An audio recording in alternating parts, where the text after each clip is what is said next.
चलिए मंगलाचरण प्रारंभ करते हैं।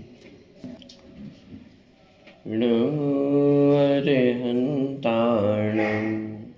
नमो सिद्धाणं नमो आयर्याणं नमो वज्रायाणं नमो लोके सर्वसाहुणं।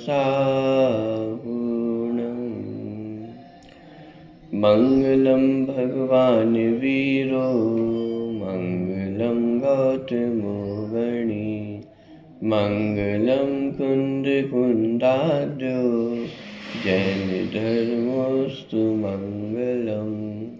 सर्वमङ्गलमाङ्गल्यं सर्वकल्याणकारकं प्रधानं सर्वधर्माणां जैनं जयतु शासनम्। वन्दितु सर्वसिद्धे धूमचलमणोमवङ्गदिं पत्ते वोच्छामि समयपाहुर् मृडमुसुकेवली भणितम्।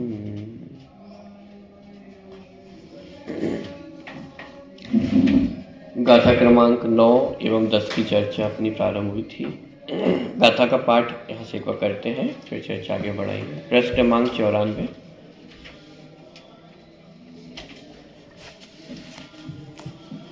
नौवीं और 10वीं नंबर की गाथा। जो ही सुदेण ही गच्छति अप्पाणमिणं तु केवलं शुद्धम् तं सुध केवलिमिषिणो वर्णन्ति लोयपदीवयरा।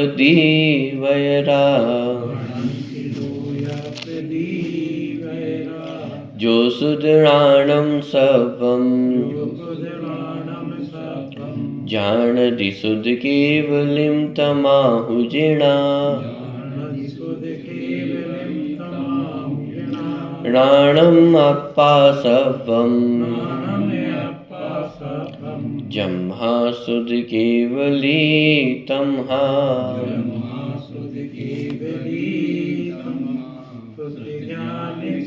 जो जानते हैं शुद्ध केवल आत्मा शुद्ध केवली उनको कहे ऋषिगण प्रकाशक लोक के।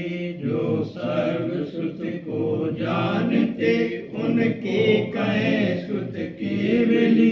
सब ज्ञान ही है आत्मा बस इसलिए शुद्ध केवली। देखिए, मूल प्रश्न जो इस गाथा के इन दो गाथाओं के संदर्भ में उठाया गया था वो ये था कि व्यवहार न्याय के प्रतिपादकपना, माने व्यवहार न्याय का, निश्चय न्याय का प्रतिपादकपना किस प्रकार बनता है, उसके समाधान स्वरूप ये दो गाथा यहाँ प्रस्तुत की गई है, 9वीं और 10वीं नंबर की गाथा। यदि गाथाओं का हम सीधा सीधा अर्थ देखते हैं तो कहीं पर भी ना नयों का प्रयोग किया गया है, ना प्रतिपादक संबंध की चर्चा की गई, किसी प्रकार की चर्चा नहीं की गई है। या मात्र सिद्धांत को उद्धृत किया गया है कि श्रुत केवली किसे कहते हैं। श्रुत ज्ञान से जो जानते हैं शुद्ध केवल आत्मा, श्रुत केवली उनको कहे ऋषिगण प्रकाशक लोक के, कि जो श्रुत ज्ञान से शुद्ध केवल भगवान आत्मा को जानते हैं उन्हें श्रुत केवली कहते हैं। ऐसा ऋषिगण प्रकाशक लोक कैसा, माने जो केवली भगवान है उन्होंने कहा है। अब देखिए, ये जो निश्चय न्याय की परिभाषा है इसमें भी मूल गाथा में तो ये भी नहीं लिखा कि निश्चय न्याय का कथन है, तुरंत दूसरी परिभाषा भी दी। जो सर्व श्रुत को जानते उनको कहे श्रुत केवली। जो समस्त श्रुत को ज्ञान को जानते हैं, माने द्वादशांग के पाठी होते हैं, उनको श्रुत केवली कहते हैं। सब ज्ञान ही है आत्मा बस इसीलिए श्रुत केवली। ये अंतिम जो पंक्ति है बहुत महत्वपूर्ण पंक्ति है। सब ज्ञान ही है आत्मा। ऊपर जो श्रुत ज्ञान की चर्चा हम करके आए हैं कि जो सर्व श्रुत को जानते हैं वे श्रुत केवली है। तो ये कहा जा रहा है कि जो सर्व ज्ञान माने जितना भी ज्ञान है वो क्या है, सब ज्ञान ही है आत्मा, बस इसीलिए श्रुत केवली। कि जो सर्वश्रुत को जानते हैं वे श्रुत केवली हैं। ये परिभाषा जो बनाई गई है वो क्यों बनाई गई? क्योंकि जितना भी ज्ञान है वो सब क्या है? आत्मा ही है।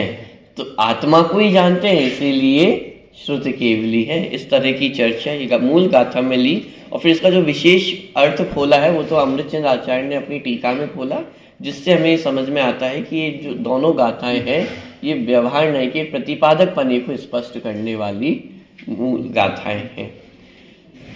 कल अनुशीलन में अपने बहुत सारी चर्चा देखी थी। प्रश्न क्रमांक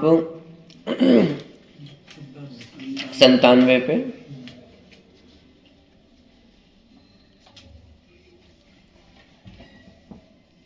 देखिए,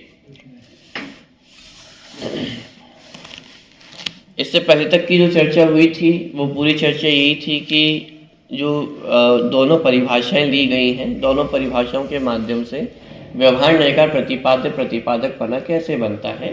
तो निश्चय श्रुत केवली किसे कहते हैं? कि जो आत्मा को जानते हैं वे श्रुत केवली है। ये निश्चय न्याय की परिभाषा। व्यवहार न्याय की परिभाषा है कि जो सर्वश्रुत को जानते हैं वे श्रुत केवली है। अब ये जो व्यवहार न्याय की परिभाषा है वे निश्चय न्याय का प्रतिपादक कैसे है? क्योंकि जो सर्वश्रुत को जानते हैं तो जो सर्वश्रुत ज्ञान है वह आत्मा है कि अनात्मा है? अनात्मा नहीं हो सकता है। क्यों? क्योंकि पांचों द्रव्यों में ज्ञान नाम का गुण नहीं पाया जाता है, ज्ञान के साथ तादात्म्यपना नहीं है, तो अनात्मा तो नहीं हो सकता है। सर्वश्रुत ज्ञान क्या है? आत्मा ही है। और जब सर्वश्रुत ज्ञान आत्मा ही है तो जब व्यवहार न्याय ने कहा कि जो सर्वश्रुत को जानता है वो श्रुत केवली है, तो सर्वश्रुत को जाना कि सर्व आत्मा को जाना? सर्व आत्मा मतलब अपने संपूर्ण स्वरूप को जाना, आत्मा को जाना, कि आत्मा को ही तो जाना है। तो इस प्रकार व्यवहार न्याय वास्तव में निश्चय न्याय का प्रतिपादक ही है। इस रूप में ये बात यहाँ पे इन दो गाथाओं द्वारा स्थापित की गई है। देखिए आगे 97 नंबर का प्रश्न है। व्यवहार न्याय ज्ञान अर्थात सर्वश्रुत ज्ञान को जानता है और निश्चय ज्ञानी आत्मा को, ज्ञान को जाना सो ज्ञानी को ही जाना, इस नीति के अनुसार व्यवहार परमार्थ का ही प्रतिपादक है। अब यहाँ मूल रूप से जो गुण और गुणी है उनमें अभेद करके कथन किया जा रहा है कि ज्ञान को जाना, लेकिन वह ज्ञान वास्तव में है क्या? कि वो ज्ञान आत्मा ही है। आत्मा ज्ञान है, ज्ञान आत्मा ही है। जैसे तीन चीजें हैं, द्रव्य, गुण और पर्याय। तो ये द्रव्य, गुण, पर्याय तीन चीजें हैं या एक ही है?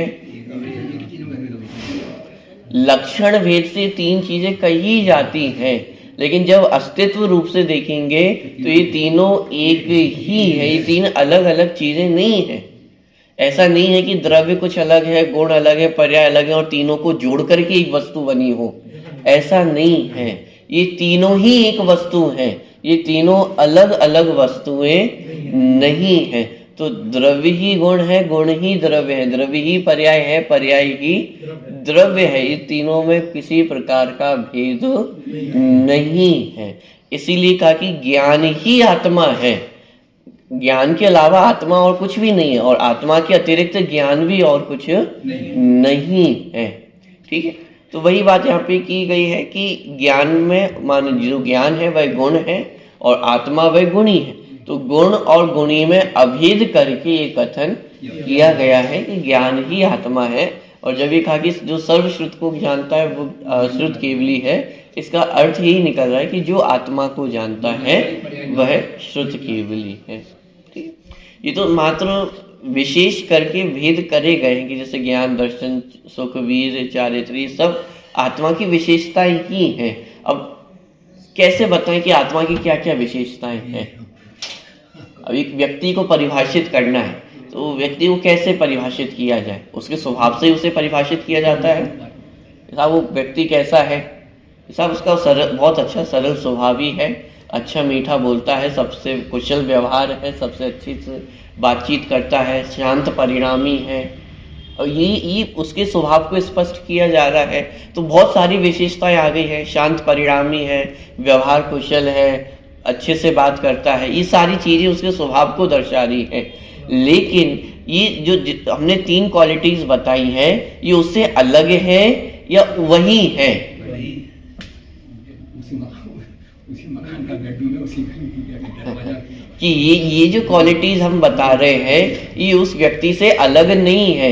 ये जो क्वालिटीज बता रहे हैं यही वो व्यक्ति है, इसके अलावा व्यक्ति और कुछ भी नहीं है। ऐसे ही आत्मा की विशेषताएं, उसमें ज्ञान, दर्शन, चारित्र, सुख, वीर, ऐसे अनंत गुण पाए जाते हैं, उसकी विशेषताएं हैं। लेकिन ये विशेषताएं उस द्रव्य से कहीं बाहर नहीं पाई जाती है, ये द्रव्य में ही पाई जाती हैं। और इसको यदि और अच्छी भाषा में कहें तो यही द्रव्य है।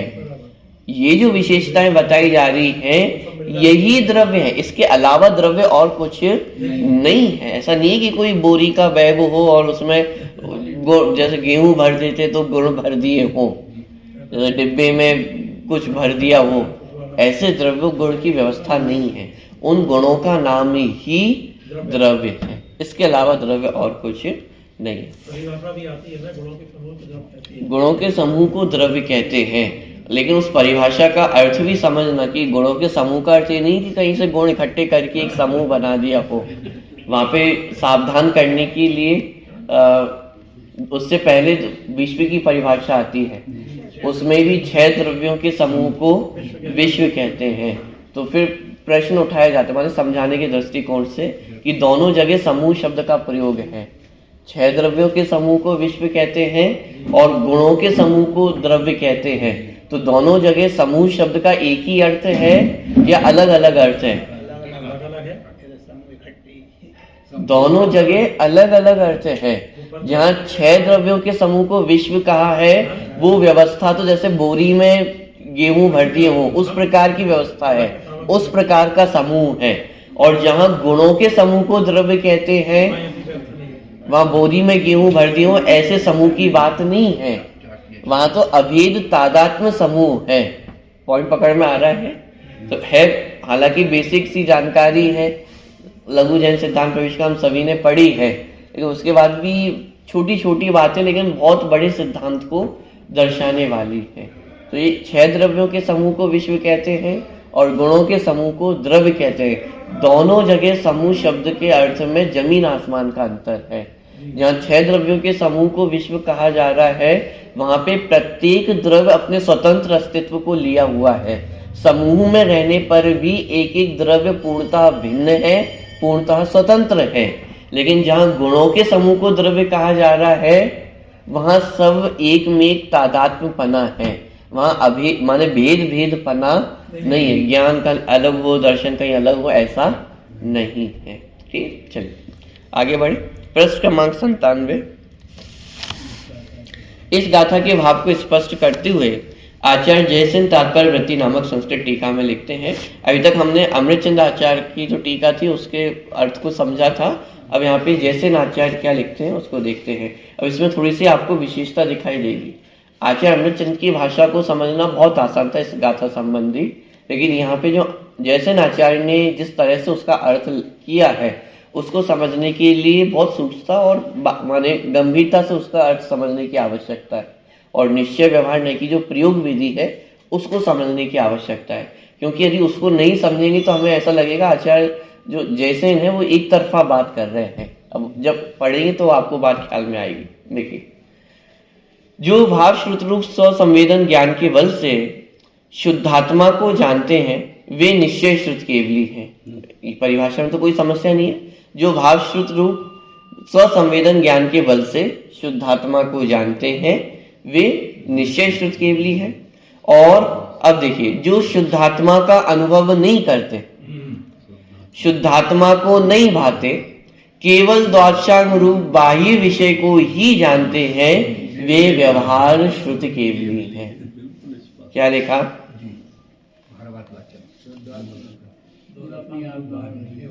निश्चय श्रुत केवली की परिभाषा तो जैसी गाथा में लिखी, जैसा अमृतचंद आचार्य ने अर्थ किया वैसा ही अर्थ आचार्य जयसेन ने भी किया कि जो भाव श्रुत ज्ञान के माध्यम से स्वसंवेदन ज्ञान से आत्मा को जानते हैं वे निश्चय श्रुत केवली है। लेकिन जब व्यवहार श्रुत केवली की परिभाषा बताई तो वहां क्या लिख रहे हैं कि जो शुद्धात्मा का अनुभव नहीं करते, शुद्धात्मा को नहीं भाते, केवल द्वादशांग रूप बाह्य विषय को ही जानते हैं वे व्यवहार श्रुत केवली हैं। अब प्रश्न खड़ा हो सकता है, माने इतने से यदि हम पढ़े तो ये प्रश्न हमारे चित्त में खड़ा हो सकता है, क्या बिना आत्मा को जाने द्वादशांग का ज्ञान संभव है? अभी तक तो हमने यही पढ़ा है कि मिथ्या दृष्टि को अधिक से अधिक ज्ञान तो 11 9 पूर्व तक का ही हो सकता है। द्वादशांग का ज्ञान तो सिर्फ आत्मज्ञानी पुरुषों को, आत्मज्ञानी मुनिराजों को ही संभव है। तो फिर आचार्य जयसेन इस प्रकार से क्यों लिख रहे हैं कि व्यवहार श्रुत केवली आत्मा को नहीं जानते हैं, आत्मा को नहीं भाते हैं? क्या कारण है? ये नयों की प्रयोग विधि है। जब व्यवहार नय अपनी बात कहेगा तो व्यवहार नय सिर्फ अपनी ही बात को कहेगा, दूसरी बात तो उसके बीच में नहीं आएगी। जिसके उदाहरण यहाँ पे आचार्य जयसेन ने लिखा कि जब व्यवहार नय चर्चा करेगा तो उस व्यवहार नय में श्रुत केवली के जो आत्मज्ञानपना है उसकी चर्चा बिल्कुल भी नहीं आएगी, कदाचित उसका निषेध भी आ जाएगा। जैसे यहाँ पे आचार्य जयसेन ने करके दिखाया कि जो व्यवहार श्रुत केवली है वे आत्मा को नहीं जानते हैं, आत्मा को नहीं भाते। क्या करते हैं कि द्वादशांग रूप श्रुत ज्ञान को जानते हैं, संपूर्ण द्वादशांग के पाठी होते हैं। तो वे कौन है? व्यवहार श्रुत केवली। इसी तरह से जब निश्चय नय कथन करेगा तो निश्चय नय के कथन में बाहर की जो द्वादशांग की बात है वह बिल्कुल भी नहीं आएगी। निश्चय नय क्या कथन करेगा कि मात्र जो आत्मा को जानते हैं वे ही श्रुत केवली है और कोई श्रुत केवली नहीं है। ये नयों की प्रयोग विधि अथवा नयों की कथन पद्धति है। वे अपनी ही बात करते हैं, अन्य की बात नहीं करते हैं। ठीक है, इसे ही गौण करना कहा जाता है। भले ही कितनी भी निषेध की भाषा हो, जैसे यहाँ पे तो माने एकदम निषेध की भाषा ही लिखी व्यवहार नय का प्रयोग करते हुए कि आत्मा को नहीं जानते, आत्मा को नहीं भाते। कितनी भी निषेध की भाषा हो उसका अर्थ होता है गौण करना। इसका मतलब व्यवहार नय ने आत्मज्ञान संबंधी जो बात थी उसको गौण कर दिया है। जिनवाणी में कहीं कहीं पर निषेध की भाषा का भी प्रयोग किया जाएगा। ज्यादातर तो निश्चय नय के संदर्भ में निषेध की भाषा का प्रयोग किया जाता है। निश्चय नय आकर के व्यवहार नय का निषेध करता है। अधिकतर प्रयोग 90% प्रयोग आपको ऐसे ही देखने को मिलेंगे, लेकिन कुछ जगह पर प्रयोग ऐसे भी देखने को मिलेंगे जहां व्यवहार भी निश्चय नय का निषेध कर रहा होगा, लेकिन उसका अर्थ निषेध करने का अर्थ निषेध नहीं किया है। निषेध करने का अर्थ है उसको गौण करना। पॉइंट पकड़ में आ रहा है? जैसे 7वीं गाथा थी, 7वीं गाथा में पहले निश्चय ने आकर के क्या कहा कि आत्मा में ज्ञान पाया जाता है, दर्शन पाया जाता है, चारित्र पाया जाता है। फिर निश्चय ने आकर के उसका निषेध किया कि आत्मा में ना ज्ञान है, ना दर्शन है और ना चारित्र है। तो फिर निषेध करने का मतलब क्या है यहाँ पे? क्या निश्चय ने ये कहना चाह रहा है कि आत्मा में ज्ञान दर्शन चारित्र है ही नहीं? निषेध करने का मतलब वहां पे है गौण करना। माने व्यवहार नय ने जो ज्ञान दर्शन चारित्र की स्थापना भेद रूप से की थी, उस भेद का निषेध यहाँ पे किया जा रहा है कि आत्मा में ज्ञान दर्शन चारित्र भेद रूप से नहीं पाए जाते हैं, अभेद रूप से उनकी सत्ता पाई जाती है। अब लेकिन इतना अर्थ कौन खोले? आपने तो सीधे सीधे लिख दिया कि ना ज्ञान है, ना दर्शन है, ना चारित्र है। इसलिए तो ये प्रयोग विधि यहाँ पे सिखा रहे हैं नयों की, कि नयों की प्रयोग विधि कैसी होती है कि उनमें गौणपना ही होता है। कितनी भी निषेध की भाषा क्यों ना आ जाए, उसका अर्थ गौण करना ही होगा। जैसे यहाँ पे व्यवहार नय के संदर्भ में प्रयोग करके बताया, जो शुद्धात्मा का अनुभव नहीं करते, शुद्धात्मा को नहीं भाते, केवल द्वादशांग रूप बाह्य विषय को ही जानते हैं, वे व्यवहार श्रुत केवली हैं। अब ऐसा ही प्रयोग आप निश्चय नय के संदर्भ में भी कर सकते हैं कि जो द्वादशांग को नहीं जानते हैं, मात्र केवल आत्मा को ही जानते हैं, वे निश्चय श्रुत केवली हैं। दोनों जगह सेम भाषा का प्रयोग किया जा सकता है, लेकिन दोनों जगह जहां निषेध किया जा रहा है उसका अर्थ गौण करना है। सर्वथा निषेध करना ये नयों का कार्य नहीं है। सर्वथा निषेध करने तो एकांत खड़ा हो जाए, उसे तो मिथ्या एकांत कहा जाएगा अथवा मिथ्या नय कहे जाएंगे। सम्यक नय सर्वथा निषेध नहीं करते हैं, अपर पक्ष को गौण जरूर करते हैं। और किस हद तक गौण करते हैं? कि अपर पक्ष का अस्तित्व भी खड़ा नहीं रह सकता है। जब गौण किया है तो सिर्फ अपनी ही बात दिखाई दे रही है, सामने वाले की रंच मात्र भी बात दिखाई नहीं दे रही है। लेकिन सम्यक क्यों है? क्योंकि सामने वाले का निषेध नहीं किया है, सामने वाले की सत्ता की अस्वीकृति नहीं है, लेकिन वर्तमान में गौण है। जैसे मैंने एक आंख बंद कर ली तो अभी मुझे किस आंख से दिखाई दे रहा है? दूसरी आंख से दिखाई दे रहा है, एक ही आंख से दिखाई दे रहा है। इस आंख से थोड़ा बहुत भी दिखाई दे रहा है क्या? थोड़ा बहुत भी दिखाई नहीं दे रहा है। जैसे निशाना साधना होता है ना, तो वहां क्या किया जाता है? एक आंख को सर्वथा बंद कर लिया जाता है और एक आंख से ही निशाना साधा जाता है। तो क्या इसका मतलब हम दूसरी आंख फोड़ लें? साहब, जब निशाना एक ही आंख से साधना है तो एक आंख को फोड़ ही लो ना, बार बार बंद करने की झंझट ही खत्म हो जाएगी। साहब, यदि फोड़ लेंगे तो फिर कहानी माने अंधे कहलाएंगे। फोड़ना उपाय नहीं है। ऐसे ही नयों में भी अपर पक्ष का निषेध नहीं होता है, माने उनकी अस्तित्व का नकार नहीं है, लेकिन जब अपनी बात होगी तो अपर पक्ष पूर्ण रूप से वहां पे गौण होगा। उपस्थित होते हुए भी वह रंच मात्र भी उपस्थित नहीं। निश्चय नहीं की बात चल रही होगी तो व्यवहार नय रंच मात्र भी वहां पे उपस्थित नहीं होगा। व्यवहार नय की बात चल रही होगी तो निश्चय नय रंच मात्र भी वहां पे उपस्थित नहीं होगा। व्यवहार के संदर्भ, व्यवहार की बात में निश्चय पूर्णतः गौण रहेगा, निश्चय की बात में व्यवहार पूर्णतः गौण रहेगा। बात समझ में आ रही है? तो ये नयों की अपनी प्रयोग शैली है और जिसका उदाहरण यहाँ पे आचार्य जयसेन ने करके दिखाया है कि जब व्यवहार शुद्ध केवली की परिभाषा लिखी तो वह इतने स्पष्ट शब्दों में कह दिया कि जो आत्मा को नहीं जानता है वह कौन है? मात्र बाह्य द्वादशांग को ही जानते हैं, वे कौन है? व्यवहार शुद्ध केवली है। लेकिन ऐसा कहने पर भी यह बात गौण रूप से प्रसिद्ध ही है कि जो आत्मा को जानते हैं वे भी श्रुत केवली है, लेकिन व्यवहार नहीं के संदर्भ में वो बात आएगी ही नहीं। ऐसी निश्चय श्रुत केवली की परिभाषा में बाह्य द्वादशांग ज्ञान की बात तो बिल्कुल भी आने वाली नहीं है। ठीक है, तो जो भाव श्रुत रूप स्वसंवेदन ज्ञान के बल से शुद्धात्मा को जानते हैं वे निश्चय श्रुत केवली हैं, और जो शुद्धात्मा का अनुभव नहीं करते, शुद्धात्मा को नहीं भाते, केवल द्वादशांग रूप बाह्य विषय को ही जानते हैं, वे व्यवहार श्रुत केवली है। प्रश्न, तब तो स्वसंवेदन के बल से इस काल में भी श्रुत केवली होते होंगे? क्या प्रश्न खड़ा किया जा रहा है? निश्चय श्रुत केवली की परिभाषा लिखी ना, क्या कि जो केवल शुद्धात्मा को जानते हैं वे श्रुत केवली है। तो प्रश्न खड़ा किया तो इस काल में भी श्रुत केवली होते होंगे, क्योंकि स्वसंवेदन तो है, सम्यक दर्शन की प्राप्ति तो वर्तमान में पंचम काल में भी उपलब्ध है। मात्र सम्यक दर्शन ही सच्चे जो बीतरागी मुनिराज हैं वे भी इस पंचम काल के अंत तक रहेंगे। तो इसका मतलब निश्चय श्रुत केवली जो है, माने जो श्रुत केवली है वो इस पंचम काल में भी पाए जाते हैं क्या? वर्तमान में भी पाए जाते हैं? नहीं, ऐसी बात नहीं है, क्योंकि पूर्व पुरुषों को जिस प्रकार का शुक्ल ध्यान रूप स्वसंवेदन ज्ञान होता था उस प्रकार का स्वसंवेदन ज्ञान अभी नहीं है, किंतु यथा योग धर्म ध्यान अभी भी है। क्या कहा कि नहीं, जैसा माने जो प्रश्न उठाया कि तब तो स्वसंवेदन के बल से इस काल में भी शुद्ध केवली होते होंगे, तो उसका निषेध किया कि नहीं, ऐसी बात नहीं है, क्योंकि पूर्व पुरुषों को जिस प्रकार का शुक्ल ध्यान रूप स्वसंवेदन ज्ञान होता था उस प्रकार का स्वसंवेदन ज्ञान अभी नहीं है, किंतु यथा योग धर्म ध्यान अभी भी है, और उसके बल से सम्यक की प्राप्ति तो हो जाती है, लेकिन इतनी विशुद्धि जागृत नहीं होती है कि संपूर्ण द्वादशांग का ज्ञान हो सके।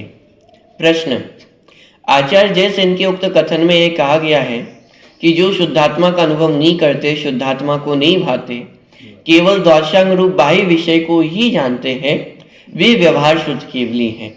तो क्या द्वादशांग के पाठी शुद्ध केवली आत्मा को भी नहीं जानते, आत्मानुभवी नहीं होते? उत्तर, अरे भाई, ऐसी बात नहीं है, क्योंकि आत्मा के अनुभव के बिना तो कोई द्वादशांग का पाठी हो ही नहीं सकता। जिनागम का यह कथन तो सर्व प्रसिद्ध ही है कि जिन्हें आत्मा का अनुभव नहीं है, स्वसंवेदन ज्ञान नहीं है, सम्यक दर्शन नहीं है, उन्हें 11 अंग 9 पूर्व से अधिक का ज्ञान नहीं हो सकता है। जब मिथ्या दृष्टि को 11 अंग और 9 पूर्व से अधिक का ज्ञान नहीं होता तो फिर 12 अंग के पाठी श्रुत केवली व्यवहार श्रुत केवली स्वसंवेदन ज्ञान से रहित कैसे हो सकते हैं? यह बात गंभीरता से विचारने की है। श्रुत केवली कहलाने के लिए यह अत्यंत आवश्यक है कि वे आत्मज्ञानी होने के साथ साथ जिनवाणी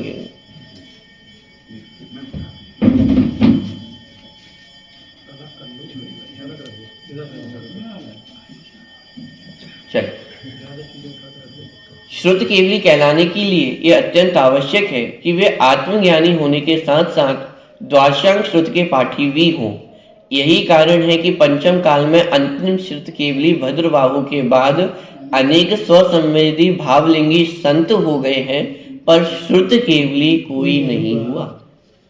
माने ऐसा नहीं है कि जो जैसे आचार्य ने ऊपर कथन किया कि जो आत्मा को नहीं जानते मात्र बाह्य द्वादशांग को जानते हैं वे ही श्रुत केवली, वे व्यवहार श्रुत केवली है। ये सिर्फ व्यवहार श्रुत केवली पने को हाईलाइट करने के लिए ये कहा गया है, क्योंकि व्यवहार नय में आत्मज्ञान दिखाई नहीं देता है।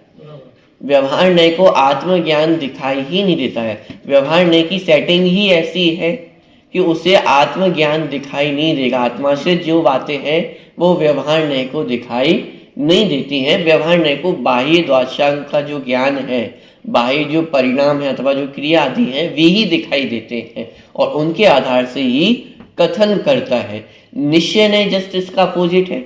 निश्चय नय को बाह्य क्रिया दिखाई नहीं देती है, निश्चय नय को आत्माश्रित चीजें ही दिखाई देती है। दोनों नयों का अपना अपना प्रयोजन है, दोनों नयों की अपनी अपनी देखने की शैली है और दोनों नए एक दूसरे के कार्य में इंटरफेयर भी नहीं करते हैं। ठीक है, तो मात्र इसलिए व्यवहार नय से ऐसा लिखा कि जो आत्मा को नहीं जानते हैं मात्र बाह्य द्वादशांग को जानते हैं वे व्यवहार श्रुत केवली, क्योंकि व्यवहार नय को मात्र बाह्य क्रिया ही दिखाई देती है, उसे आंतरिक चीज दिखाई नहीं देगी। ऐसे निश्चय नय जब कथन करेगा तो वे कहेगा कि जो द्वादशांग के पाठी नहीं होते हैं मात्र आत्मा को जानते हैं वे ही निश्चय श्रुत केवली। क्यों? क्योंकि निश्चय नय को बाह्य क्रिया दिखाई नहीं देती है, मात्र आत्माश्रित चीजें ही दिखाई देती है। लेकिन इसका तात्पर्य ये नहीं है कि कोई द्वादशांग का पाठी हो और आत्मज्ञान ना हो, ऐसा संभव नहीं है। श्रुत केवली वे ही होते हैं जो द्वादशांग के पाठी होते हैं और द्वादशांग के पाठी वे ही होते हैं जो आत्मज्ञानी होते हैं। बात ख्याल में आ रही है? इसलिए इस युग में जो अंतिम श्रुत केवली हुए वो कौन हुए? भद्रबाहु स्वामी हुए। क्यों? क्योंकि वे ही अंतिम द्वादशांग के पाठी थे। इसके बाद भावलिंगी संत तो बहुत हुए हैं और वर्तमान में भी हैं और आगे भी होंगे, लेकिन वे श्रुत केवली नहीं होंगे। क्यों? क्योंकि संपूर्ण द्वादशांग का ज्ञान उन्हें नहीं होगा। ठीक है। आचार्य जयसेन ने तो साफ साफ लिखा है कि जो शुद्धात्मा का अनुभव नहीं करते, शुद्धात्मा को नहीं जानते, केवल द्वादशांग रूप बाह्य विषय को ही जानते हैं, वे व्यवहार श्रुत केवली हैं। उक्त कथन से तो यही प्रतिफलित होता है कि व्यवहार श्रुत केवली आत्मानुभवी नहीं होते। इसी प्रकार निश्चय श्रुत केवली द्वादशांग के पाठी नहीं होते, क्योंकि वे तो स्वसंवेदन ज्ञान के बल से मात्र शुद्ध आत्मा को ही जानते हैं।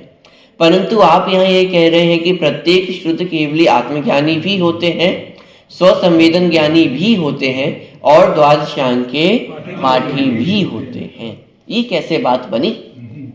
क्योंकि जयसेन आचार्य का जो उन्होंने उद्धरण प्रस्तुत किया है, जो कथन उन्होंने प्रस्तुत किया है, वो तो सिर्फ इसी बात को दर्शा रहा है कि निश्चय श्रुत केवली मात्र आत्मा को जानते हैं और व्यवहार श्रुत केवली मात्र द्वादशांग को जानते हैं। देखिए उत्तर, अरे भाई निश्चय श्रुत केवली और व्यवहार श्रुत केवली कोई अलग अलग व्यक्ति थोड़े ही होते हैं। कल जाते जाते जो हमने अंतिम चर्चा देखी थी कि दोनों नय माने व्यवहार नय और निश्चय नय दो अलग अलग व्यक्तियों में घटित नहीं होते हैं, दो अलग अलग समयों में घटित नहीं होते हैं। एक ही व्यक्ति में अथवा एक ही क्रिया में माने एक ही वस्तु में और एक ही काल में ये दोनों नय घटित होते हैं। निश्चय नय और व्यवहार नय ये दोनों एक ही काल में एक ही वस्तु पर घटित होने वाले नय हैं। अलग अलग काल में और अलग अलग वस्तु पर ये दोनों नय घटित नहीं होते हैं कि अभी तो मैं व्यवहार से जीव हूं और बाद में निश्चय नय से जीव हो जाऊंगा। ऐसा नहीं है। निश्चय नय और व्यवहार नय दोनों एक ही व्यक्ति पर एक ही समय में घटित होते हैं। जिस समय निश्चय श्रुत केवली कहा जा रहा है उसी समय वे व्यवहार श्रुत केवली भी है। ऐसा नहीं है कि सुबह निश्चय श्रुत केवली और शाम को व्यवहार श्रुत केवली होंगे।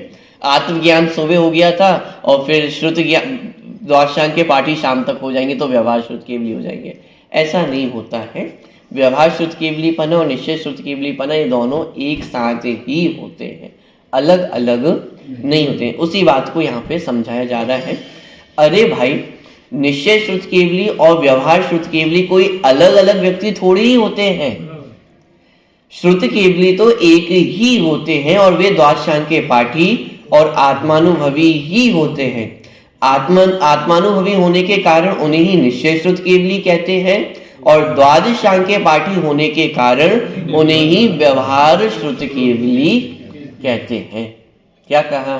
दो कोई अलग अलग व्यक्ति नहीं है कि एक निश्चय श्रुत केवली और व्यवहार श्रुत केवली। सब आप कौन सी श्रुत केवली बनना चाहेंगे? एकदम हमें आत्मा वाला मार्ग अच्छा सरल लग रहा है तो हम आत्मा वाले श्रुत केवली बनेंगे। हमें द्वादशांग वाला मार्ग अच्छा लग रहा है, हम द्वादशांग वाले श्रुत केवली बनेंगे। अरे ऐसा नहीं होता है। श्रुत केवली तो एक ही होते हैं, मात्र उनका निरूपण दो प्रकार से किया जाता है, निश्चय श्रुत केवली और व्यवहार श्रुत केवली। ऐसे ही धर्म कितने प्रकार का होता है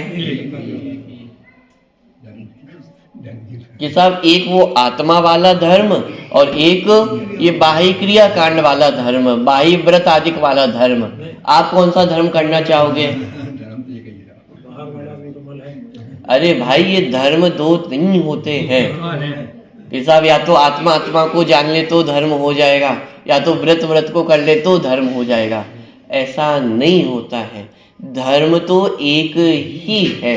उस एक धर्म में आत्मज्ञान भी होता ही है और उसी धर्म में व्रत आदि भी होते ही है। ऑप्शन नहीं है कि या तो आत्मा को जान लूं तो धर्म हो जाएगा या व्रत आदि कर लूं तो धर्म हो जाएगा। बिना आत्मज्ञान के व्रतादिक नहीं होते हैं और यदि आत्मज्ञान हो तो व्रतादिक हुए बिना रहते नहीं हैं। ऐसा नहीं होगा कि आत्मज्ञान तो हो गया है लेकिन बाह्य में संयम ना हो, बाह्य में व्रतादिक का पालन ना हो, और व्रतादिक का पालन तो कर लूं और बिना आत्मज्ञान के मोक्ष की प्राप्ति हो जाए, ऐसा भी नहीं होता है।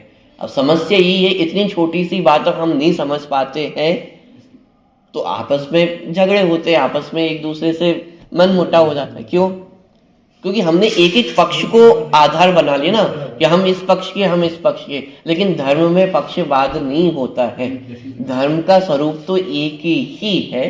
उस धर्म का निरूपण दो प्रकार से किया जाता है, निश्चय धर्म और व्यवहार धर्म। जैसे श्रुत केवली तो एक ही है लेकिन उनका निरूपण, अब उन एक ही श्रुत केवली को देखने वाले दो दृष्टिकोण है, एक निश्चय एक व्यवहार। निश्चय ने यदि देखेगा श्रुत केवली तो उसे आत्मज्ञान ही दिखाई देगा उनका, और व्यवहार ने देखेगा तो उनका बाह्य द्वादशांग का ज्ञान ही दिखाई देगा।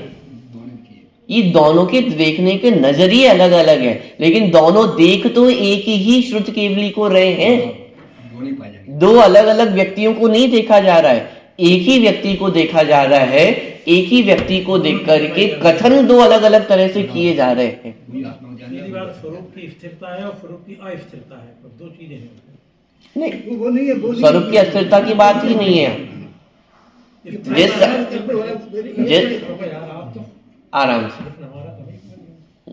यहाँ स्वरूप की स्थिरता की बात नहीं है, क्योंकि जिस समय स्वरूप स्थिर है उस समय भी निश्चय और व्यवहार दोनों नए प्रयोग होंगे। मैंने बार बार बोल रहा हूँ, ये काल पे आधारित नहीं है कि एक काल में निश्चय और एक काल में व्यवहार। स्वरूप स्थिरता के समय निश्चय ने जब स्थिरता है, जब अस्थिरता नहीं है, जब अस्थिरता है तब स्थिरता नहीं है। जब बाहर में है, छठे गुण स्थान में मुनिराज, तो क्या मुनिराज नहीं है क्या? वो सप्तम में है तो क्या उपम में मुनिराज है क्या? हाँ। वो आत्मानुभूति है, आत्मा का अनुभव कर रहे हैं, अतीन्द्रिय आनंद का पान कर रहे हैं, वो निश्चय हो गया, श्रुत के निश्चय में हो गए। और जब आत्मा की अनुभूति नहीं हो रही है, बस यही अंतर है। ये आप गलत समझ रहे हैं। ऐसा नहीं है कि जिस समय आत्मानुभूति है उस समय निश्चय श्रुत केवली और जिस समय आत्मानुभव से बाहर है उस समय व्यवहार श्रुत केवली, ऐसा अर्थ नहीं है। मैं बार बार बोल रहा हूँ, निश्चय ने और व्यवहार ने ये दो अलग अलग समय में घटित नहीं होंगे। एक ही समय में और एक ही व्यक्ति में घटित होंगे। जिस समय वे आपने समय भेद कर दिया ना, निश्चय नय और व्यवहार नय में समय भेद भी नहीं होगा, एक ही समय में दोनों नय लागू होंगे। जिस समय वे आत्मानुभूति में स्थित है उसी समय वे निश्चय श्रुत केवली भी है और व्यवहार श्रुत केवली भी है, और जिस समय वे आत्मानुभूति से बाहर है उस समय भी वे निश्चय श्रुत केवली है और व्यवहार श्रुत केवली भी है। इन दोनों माने निश्चय और व्यवहार ने दो अलग अलग समयों में घटित नहीं होंगे। ये नक्की कर लें अपने मन में, कोई समय भेद नहीं होगा, चाहे स्वरूप स्थिर हो चाहे स्वरूप से बाहर हो, दोनों समय ये परिभाषाएं लागू होंगी। यदि निश्चय श्रुत केवली नहीं है तो चाहे स्वरूप अस्थिरता हो तो भी वे व्यवहार श्रुत केवली नहीं होंगे, और यदि व्यवहार श्रुत केवली की माने स्वरूप अस्थिरता है तो भी वे निश्चय श्रुत केवली होंगे। पॉइंट पकड़ में आ रहा है? एक ही व्यक्ति है, एक ही समय में है, इसलिए मैं बार बार दो पॉइंट हाईलाइट कर रहा हूं। एक ही वस्तु है और एक ही समय में है, उस एक ही समय में उसके संदर्भ में दो कथन किए जा रहे हैं। ऐसा नहीं कि जब मैं आत्मा में स्थिर हूं तो वो निश्चय धर्म और जब बाह्य क्रिया कांड कर रहा हूं तो वो व्यवहार धर्म, ऐसा नहीं है। एक ही धर्म को दो नजरिए से देखा जाता है, एक ही समय में उस धर्म के दो एंगल दिखाई देते हैं। धर्म तो एक ही है। जिस समय आत्म स्वरूप में स्थिर हुआ है उस समय बाह्य क्रियाओं में भी संयम पना होगा ही होगा, और जिस समय बाह्य क्रियाओं में संयम पना है उस समय आत्म परिणामों में स्थिरता होगी ही होगी। ये धर्म अलग अलग नहीं होते हैं। ऐसी प्रकार श्रुत केवली भी अलग अलग नहीं है, दो अलग अलग व्यक्ति नहीं है, दो अलग अलग समयों में नहीं है, एक ही समय में एक ही व्यक्ति है और उन्हीं पे निश्चय श्रुत केवली और व्यवहार श्रुत केवली दोनों परिभाषाएं घटित होंगी। जिस समय स्वरूप स्थिर नहीं है उस समय भी तीन कषाय चौकड़ी का भाव है या नहीं है, इसलिए वे निश्चय श्रुत केवली है। और उसी समय चूंकि द्वादशांग का ज्ञान है इसलिए वे व्यवहार श्रुत केवली की परिभाषा भी उन पे घटित होगी। जिस समय स्वरूप स्थिर है तो उस समय आत्मानुभूति है इसलिए वे निश्चय श्रुत केवली तो है ही, लेकिन उस समय द्वादशांग का ज्ञान है या नहीं है? उस समय भी द्वादशांग का ज्ञान तो है ही ना, तो इसलिए व्यवहार श्रुत केवली भी है। अभी भी भाषा की कमजोरी है कि निश्चय श्रुत केवली भी है और व्यवहार श्रुत केवली भी है, वास्तव में तो श्रुत केवली तो एक ही है। उन्हीं के संदर्भ में दो अलग अलग कथन किए जा रहे हैं। जब निश्चय के एंगल से देखा जाता है तो उन्हें ही निश्चय श्रुत केवली कहा जाता है, और जब उन्हें ही व्यवहार के एंगल से देखा जाता है तो उन्हें ही व्यवहार श्रुत केवली कहा जाता है। लेकिन श्रुत केवली कितने व्यक्ति हैं? एक ही व्यक्ति की बात चल रही है और एक ही समय में चल रही है। ऐसा नहीं कि सुबह शाम की बात चल रही हो कि सुबह स्वरूप स्थिर थे तो वो निश्चय श्रुत केवली और शाम को आते आते द्वादशांग का ज्ञान हो गया तो वो व्यवहार श्रुत केवली, ऐसा नहीं है। और ये दोनों नए एक साथ एक समय में ही लागू होंगे, अलग अलग नहीं होते हैं। किसी समय में निश्चय हो जाए, किसी समय में व्यवहार हो जाए, ऐसा नहीं है। अच्छा, पूजन करते समय वो व्यवहार धर्म होगा और निश्चय धर्म होगा कि नहीं होगा?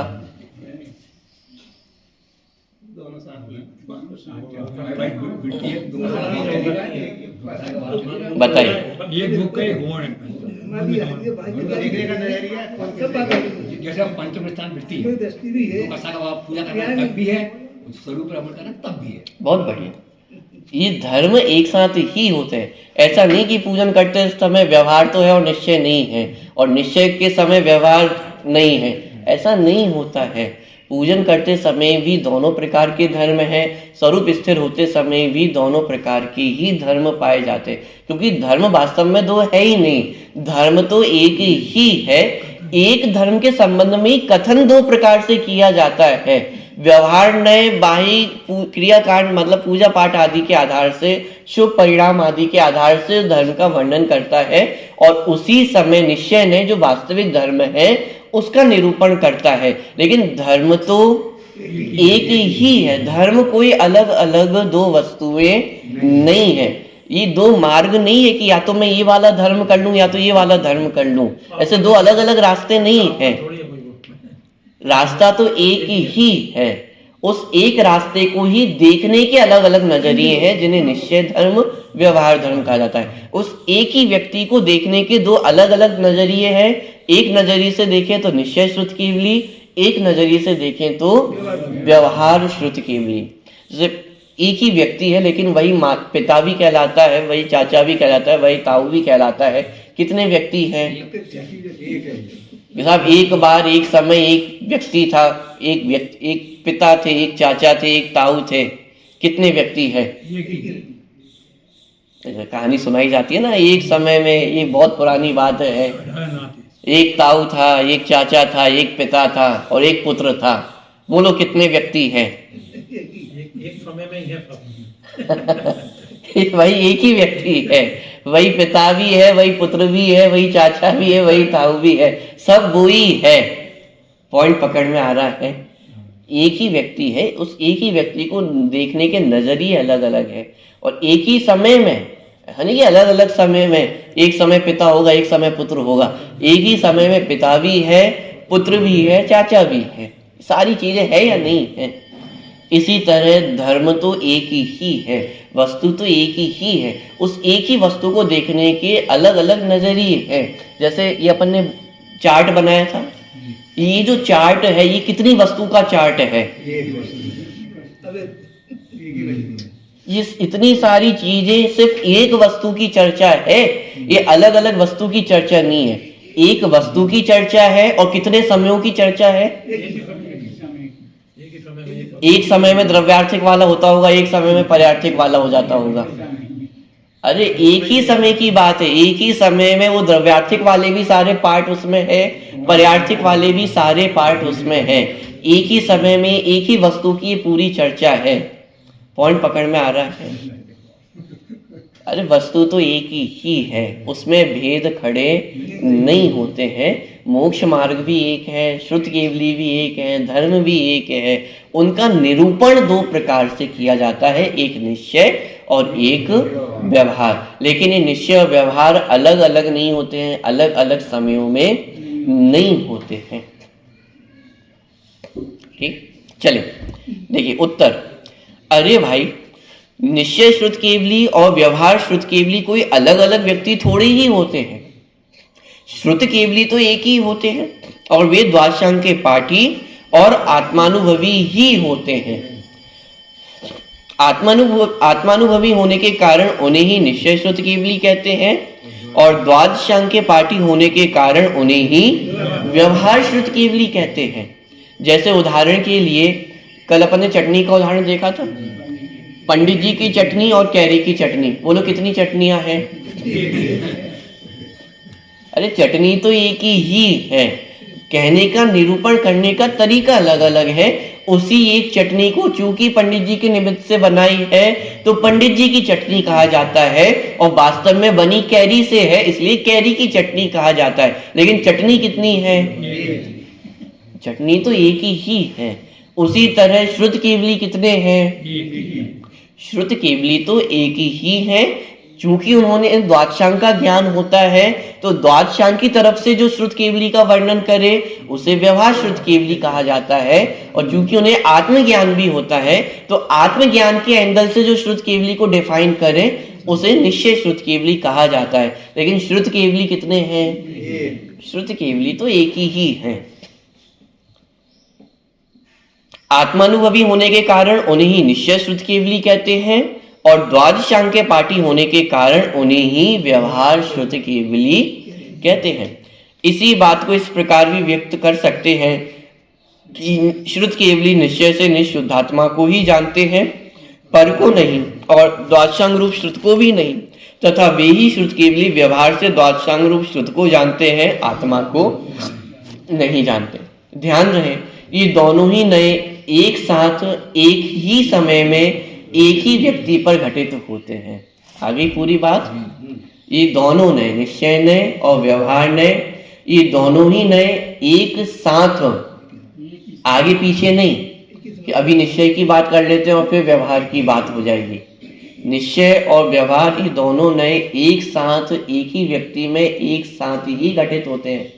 ये दोनों ही नए एक साथ एक ही समय में एक ही व्यक्ति पर घटित होते हैं, अन्य अन्य व्यक्तियों पर नहीं, अन्य अन्य समय पर भी नहीं। जो व्यक्ति जिस समय आत्मा को जानने के कारण निश्चय श्रुत केवली है, वही व्यक्ति उसी समय द्वादशांग रूप श्रुत ज्ञान का विशेषज्ञ होने के कारण व्यवहार श्रुत केवली भी है। इसी प्रकार जो व्यक्ति जिस समय द्वादशांग का पाठी होने से व्यवहार श्रुत केवली है, वही व्यक्ति उसी समय आत्मज्ञानी होने से निश्चय श्रुत केवली भी है। उनमें ना व्यक्ति भेद है और ना समय भेद ही है। और ये सिद्धांत हर जगह लागू होगा। कहीं पर भी हम निश्चय व्यवहार का प्रयोग करें, ये सिद्धांत हर जगह लागू होगा। ये निश्चय और व्यवहार नए एक साथ ही लागू होते हैं, आगे पीछे लागू नहीं होते हैं। अरे आगे नियम सार जी का उदाहरण देने वाले हैं। ऐसे ऐसे उदाहरण भी दिए कि केवली भगवान निश्चय नए से आत्मा को जानते हैं और व्यवहार नए से लोकालोक को जानते हैं। तो कि केवली भगवान अलग अलग समय में अलग अलग चीजें जानते होंगे। एक पहले समय में आत्मा को जानते होंगे, फिर अगले समय में तीन लोक को जानते होंगे, फिर आत्मा को जानते होंगे, फिर तीन लोक को जानते होंगे। सकल गे ज्ञायक तदपि, सकल गे में बाही के जो गे हैं वो तो शामिल हो ही गए हैं। तदपि निजानंद रसलीन, कि उसी समय अपने आप को भी जानते हैं। समय भेद नहीं है कि एक समय में स्वयं को जानते हो, एक समय में तीन लोग को जानते हो, ऐसा समय भेद नहीं है। लेकिन फिर भी जनवाणी में ऐसे प्रयोग किए गए हैं कि निश्चय नए से आत्मा को जानते हैं और व्यवहार नए से तीन लोग को जानते हैं, लेकिन उसमें समय भेद नहीं है, मात्र निरूपण भेद है। देखिए, इसी प्रकार के प्रयोग केवली भगवान के बारे में भी उपलब्ध होते हैं। नियम सार में लिखा है, नियम सार जी की गाथा यहाँ उद्धृत की है, मैं मात्र अर्थ पढ़ रहा हूँ। व्यवहार नए से केवली भगवान सभी को जानते देखते हैं और निश्चय नए से केवली भगवान मात्र आत्मा को ही जानते देखते हैं। अभी प्रयोग किस पे किया जा रहा है? केवली भगवान पे प्रयोग किया जा रहा है निश्चय नए और व्यवहार नए का। क्या कि निश्चय नए से मात्र स्वयं को जानते हैं और व्यवहार नए से पूरे तीन लोकालोक को जानते हैं। अब आप इसमें समय भेद करके बताइए, कब वो आत्मा को जानते होंगे और कब वो तीन लोग को जानते होंगे। तीन लोग को जानते हैं, उस समय आत्मा को नहीं जानते। क्या अर्थ निकलेगा? जैसे आप जिस समय तीन लोग को जानने में बिजी होते होंगे तब आत्मा नहीं जान पाते होंगे, और जब आत्मा को जानते होंगे तब तीन लोग को नहीं जानते होंगे। यदि ऐसा हो तो फिर वो केवली कैसे रहेंगे? सर्वज्ञ का नाम ही तो सर्वज्ञ तभी कहला रहे हैं कि जब वे तीन लोग तीन काल को एक साथ एक समय में जानते हैं। यदि समय भेद पड़ जाए, एक समय में अपने को जाने, एक समय में तीन लोग को जाने, तो फिर सर्वज्ञ कैसे रहेंगे? सर्वज्ञ की परिभाषा में तो वो सेट ही नहीं होंगे। तो फिर ऐसा क्यों कहा है?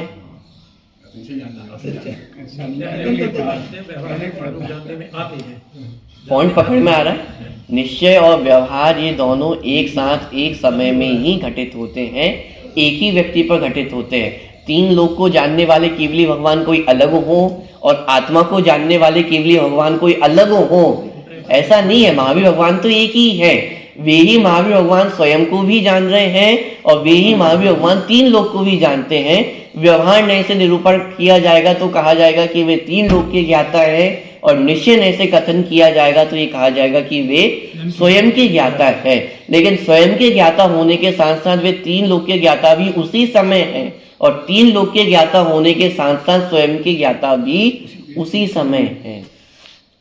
सब ये दो फिर अलग अलग भेद क्यों किए? ये कथन की अपेक्षा, निरूपण की अपेक्षा दो अलग अलग भेद किए हैं, लेकिन जानना तो एक साथ एक समय में ही हो रहा है। केवली भगवान निश्चय से आत्म स्वरूप को ही देखते जानते हैं, लोकालोक को नहीं। यदि कोई व्यक्ति ऐसा कहे तो उसमें क्या दोष है? तात्पर्य यह है कि ऐसा कहने में भी कोई दोष नहीं है। केवली भगवान व्यवहार से लोकालोक को देखते जानते हैं, आत्मा को नहीं। यदि कोई व्यक्ति ऐसा कहता है तो उसमें क्या दोष है? तात्पर्य यह है कि ऐसा कहने में भी कोई दोष नहीं है। ये मूल नियम सार जी की गाथाएं हैं। पहली गाथा में ये कहा कि निश्चय से आत्मा को जानते हैं, व्यवहार से तीन लोग को जानते हैं, ठीक है। फिर अगली दो गाथाओं में उसी बात पे और वजन दिया कि कोई व्यक्ति ऐसा कहे कि केवली भगवान निश्चय से मात्र स्वयं को जानते हैं, तीन लोगों को नहीं जानते हैं, तो ऐसा कहने में कोई आपत्ति है, कोई दोष है? उसका समाधान दिया, कोई दोष नहीं है, ऐसा भी कहा जा सकता है। कोई व्यवहार नहीं से ऐसा भी कह सकता है कि केवली भगवान मात्र तीन लोग को जानते हैं, आत्मा को नहीं जानते हैं। क्या ऐसा कहने में कोई दोष है? ऐसा कहने में भी कोई दोष नहीं है। मात्र शर्त इतनी की अपेक्षा सही होनी चाहिए। आप निश्चय नहीं से कहो कि तीन लोग को जानते हैं तो ये गलत हो जाएगा। आप व्यवहार नहीं से कहो कि आत्मा को जानते हैं तो भी गलत हो जाएगा। कहाँ किस अपेक्षा से कथन किया जा रहा है, वो अपेक्षा सही होनी चाहिए। अपेक्षा सही है तो कथन सही है, अपेक्षा गलत है तो कथन भी गलत है। नियम इसी प्रकार का भाव कलश में भी आया है, जो इस प्रकार है। नियम सार जी का ही कलश है, 285 नंबर का। अर्थ मैं पढ़ रहा हूं। तीर्थंकर भगवान वास्तव में समस्त लोग को जानते हैं और वे एक निर्दोष निज सुख में लीन आत्मा को नहीं जानते। कोई मुनिवर व्यवहार मार्ग से ऐसा कहते हैं तो कोई दोष नहीं है। क्या कहा जा रहा है? देखिए, तीर्थंकर भगवान वास्तव में समस्त लोग को जानते हैं और वे एक निर्दोष निज सुख में लीन आत्मा को नहीं जानते। अब बाकी कितना खतरनाक है और किसके संदर्भ में है? तीर्थंकर भगवान के संदर्भ में है, केवली भगवंत के संदर्भ में है। क्या कथन है? कि तीन लोग को जानते हैं और स्वयं आत्मा को नहीं जानते हैं। कोई मुनिवर व्यवहार मार्ग से ऐसा कहते हैं तो कोई दोष नहीं है। बात समझ में आ रहा है? ये नयों की प्रयोग विधि है। व्यवहार नय से यदि कोई कथन किया जा रहा है, यदि वहां अपेक्षा क्लियर है कि व्यवहार का कथन है, तो वह कथन करने में कोई दोष नहीं है।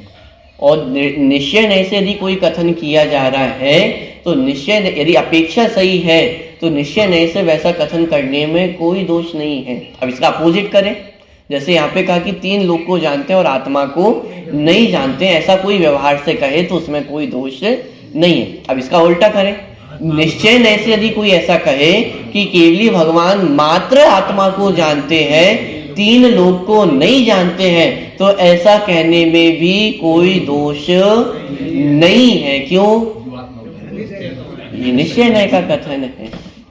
जैसे मैं लाल कलर का चश्मा पहन करके कहूं कि दुनिया कैसी है, लाल है, तो कहने में कोई दोष है क्या? और कोई व्यक्ति, मैं ही हरे रंग का चश्मा पहन करके कहूं कि ये धरती कैसी है, हरी है, तो कहने में कोई दोष है क्या? अपेक्षा सही होनी चाहिए। मैं लाल रंग का चश्मा पहनूं और फिर कहूं कि दुनिया हरी है तो गलत हो जाएगा। हरी रंग का चश्मा पहन करके कहूं दुनिया लाल है तो भी गलत हो जाएगा। जहां जिस अपेक्षा से कथन किया जा रहा है उस अपेक्षा से वह निरूपण सही होगा। लेकिन यदि अपेक्षाओं में गलती होगी, कहीं पर भी कुछ भी अपेक्षा लगा करके कथन किया जा रहा होगा तो वो मिथ्या कथन होगा, वह मिथ्या नय कहलाएंगे। ठीक, क्या उक्त कथनों के आधार पर यह निष्कर्ष निकाला जा सकता है कि निश्चय केवली अलग होते हैं और व्यवहार केवली अलग होते हैं? ये उदाहरण क्यों दिया जा रहा है नियम सार जी की गाथाओं का और कलशों का? क्योंकि ये सारे जो निश्चय व्यवहार के प्रयोग हैं किस पे घटित करके बताए हैं? केवली भगवान पे घटित करके बताए हैं। तो अब आप ये बताइए कि निश्चय केवली और व्यवहार केवली दोनों अलग अलग हैं या एक ही हैं? पहले जो कथन किया था कि जो तीन लोग को जाने वो व्यवहार केवली और जो आत्मा को जाने वे निश्चय केवली। तो अब आप बताइए कि ये जो दो केवलियों की चर्चा है, ये अलग अलग केवलियों की चर्चा है या एक ही केवलियों की चर्चा, एक ही केवली भगवान की चर्चा है? ये एक ही केवली भगवान की चर्चा है और एक ही समय में है। यहाँ समय भेद भी नहीं है। तो ये बात यहाँ पे अच्छे से समझ लेना कि जो श्रुत केवली की चर्चा थी वहां पे भी निश्चय श्रुत केवली और व्यवहार श्रुत केवली। तो श्रुत केवली दो अलग अलग नहीं है, एक ही श्रुत केवली है। चाहे आत्म स्वरूप में स्थिर हो या ना हो, चाहे छठे गुण स्थान में हो, चाहे 7वें गुण स्थान में हो, चाहे 12वें गुण स्थान में हो, श्रुत केवली की ही चर्चा है। एक ही व्यक्ति है, उनमें ही निश्चय श्रुत केवली पना भी लागू होगा, व्यवहार श्रुत केवली पना भी लागू होगा। और ये जिनागम का बहुत महत्वपूर्ण प्रकरण है। क्यों? क्योंकि इस महत्वपूर्ण प्रकरण को नहीं समझने के कारण ही आज जो कुछ भी मतभेद दिखाई देते हैं वो सिर्फ इस प्रकरण को नहीं समझने के कारण ही है। पक्षपात धर्म में कहीं पर भी स्वीकृत नहीं है, एकांत कहीं पर भी जिनागम में स्वीकृत नहीं है। ना अकेला निश्चय मोक्ष मार्ग है, ना अकेला व्यवहार मोक्ष मार्ग है। मोक्ष मार्ग तो एक ही है। मोक्ष मार्ग के निरूपण दो प्रकार से किए गए हैं, निश्चय मोक्ष मार्ग, व्यवहार मोक्ष मार्ग। एकांत किसी का भी हो, चाहे व्यवहार का एकांत हो, चाहे निश्चय का एकांत हो, वह मिथ्या ही होगा, सम्यक नहीं होगा। और विशेष चर्चा अपन करेंगे।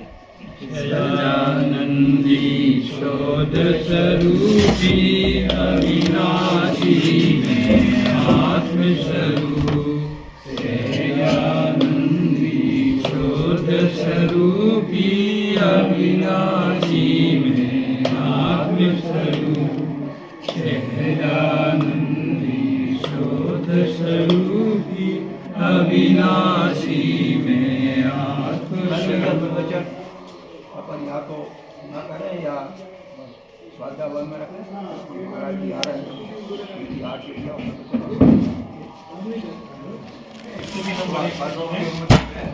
या 7 बजे जाप और 7:30 बजे से पूजन, ध्यान, अभिषेक हम होंगे और उसके बाद पता सभी लोग समय से पदार्थ दी। और अभी बता दूँ अभी कभी अपन ना करना है या नहीं करना है। कल उनके प्रवचन कितने बजे आ रहे हैं? 8:30 बजे। मेरे ख्याल से विभाग डालो है? विभाग डालो ना। हाँ, बल्कि कोई हमारे बस एक देख के लिए आ रहे हैं। स्तुति नंबर 109 है। परमे उपकारी जिनवाणी सहज ज्ञायक बताया है, हुआ निर्वाण अंतर में परम आनंद छाया है। ये सुनो,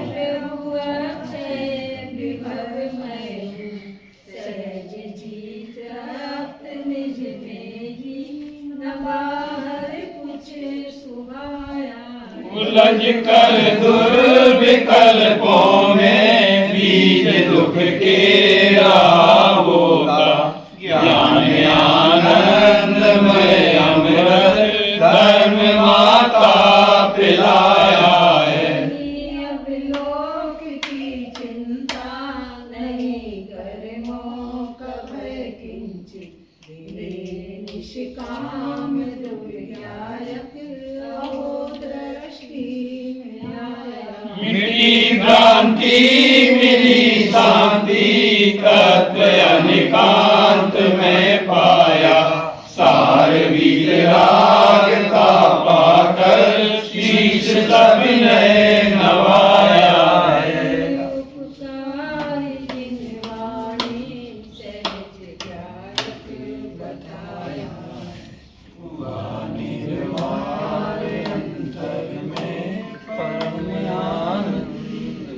यावानी के ज्ञान से सूझे लोकालोक, सोवानी मस्तक नमो सदा दीतु। ओम स्वाहा। जय।